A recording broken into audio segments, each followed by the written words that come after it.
Hi friends, இன்றைக்கி பார்த்தீங்கன்னா வரலட்சுமி நோன்பு. நாங்கள் எங்கள் வீட்டிலேயே கொஞ்சம் குட்டி பூஜைக்கு அரேஞ்ச் பண்ணி வச்சுருந்தோம். பக்கத்தில் இருக்கவங்கள எல்லாத்தையும் இன்வைட் பண்ணி ஒவ்வொருத்தவங்க வர ஆரம்பிச்சிட்டு இருந்தாங்க. நாங்களும் பூஜைக்கு தேவையானலாம் ஏற்பாடு பண்ணி எல்லாம் ரெடியாக வச்சுருந்தோம். அவங்கவுங்க வந்ததுக்கப்புறம் இந்த 2 குட்டி பசங்களை வச்சுட்டு பூஜை பண்ணுறது ரொம்பவே கஷ்டமாக இருந்துச்சு. ஏன்னா பூஜைக்கு நாங்கள் எல்லாம் எடுத்து வைக்க பாப்பாங்க ஒன்று ஒன்று எடுத்து எடுத்து சாப்பிட்டுக்கிட்டு இருந்தாங்க. பூஜை ஸ்டார்ட் பண்ணுறதுக்கு முன்னாடியே பாப்பாங்க எடுத்து சாப்பிட ஆரம்பிச்சிட்டாங்க. சரி பரவாயில்லன்னு விட்டு அப்புறம் சாமிக்கு தேவையான கொஞ்சம் அர்ச்சனை போற்றி எல்லாம் பாடிட்டு சாமி பாடல்கள்லாம் பாடிட்டு ஒரு 1 ஹவர் பூஜை சிறப்பாக வழிபட்டோம். அது ரொம்பவே ஹாப்பியாக இருந்துச்சு.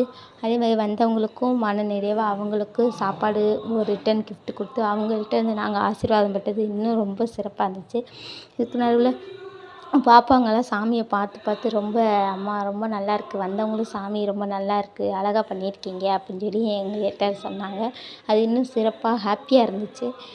இதே மாதிரி வருஷம் வருஷம் நாங்கள் செய்யணுன்னு ரொம்ப ஆசைப்பட்றோம்.